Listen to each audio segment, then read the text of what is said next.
Good morning, folks. Welcome to another episode of Spilling Tea. I am your host, Tiffany Daniels. Now, before we go back into that wonderful world of the Judge Rotenberg Education Center Incorporated versus the U.S. Food and Drug Administration, just a few of the usual things. First off, if you would like to read this nauseating document for yourself, you will find it in the description box with links and everything.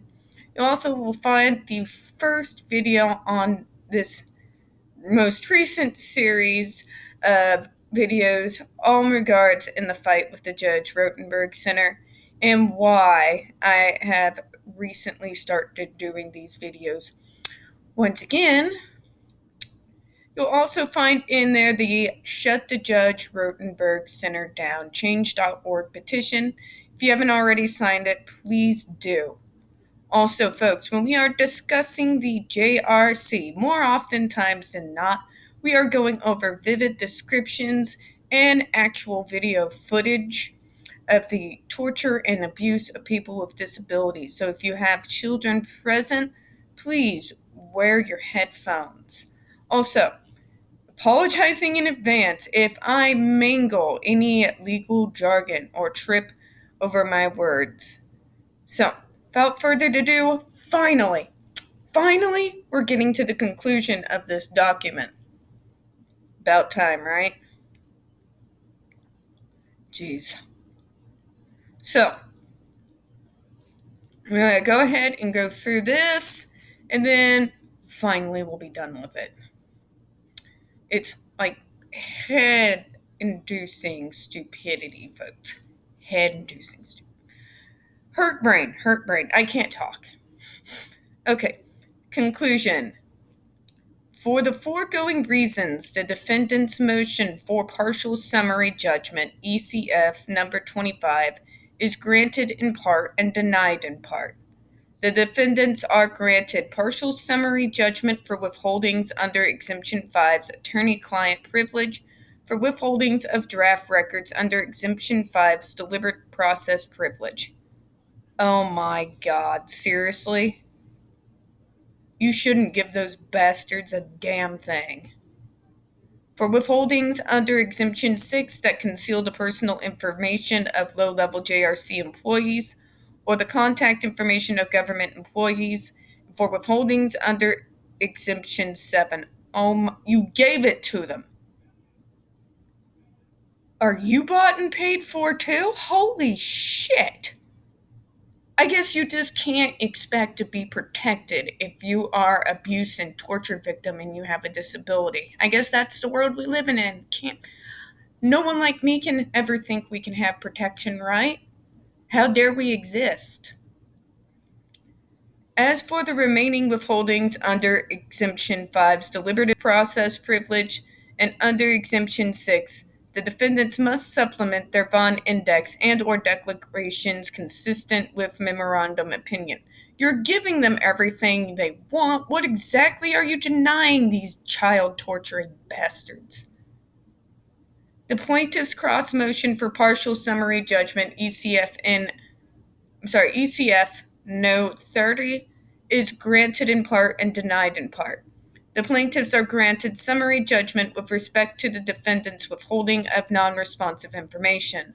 The defendants must produce all such records not otherwise being withheld under the FOIA's statutory exemptions.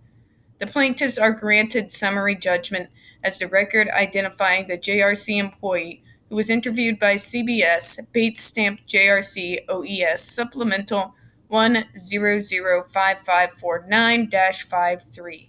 The plaintiff's cross motion is otherwise denied.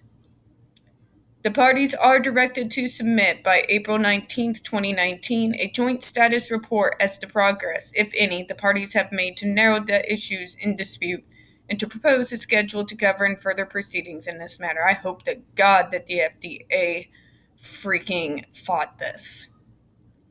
If additional briefing will be required, the parties should provide their views on whether such briefing can be combined with any briefing that may be necessary regarding the CDRH's response to the plaintiff's FOIA requests.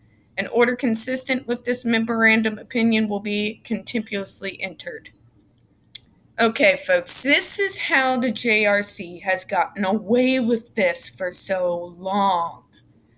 For some reason that nobody seems to be able to figure out, they always seem to have the courts in their damn back pocket. And they just pull it out anytime they look like they are in trouble. So the fact that here the court is telling them to cough up the names, that these people who testified can expect no protection of their privacy or their medical records of any kind, is disturbing. It should disturb everyone. There are laws in place for whistleblowers for a reason. And the reason is so that they will not have to face persecution. And yet, people with disabilities who act as whistleblowers and come up and testify, or even the few employees who also testified on their behalf, cannot expect the same types of protection that other whistleblowers can. This is disgusting.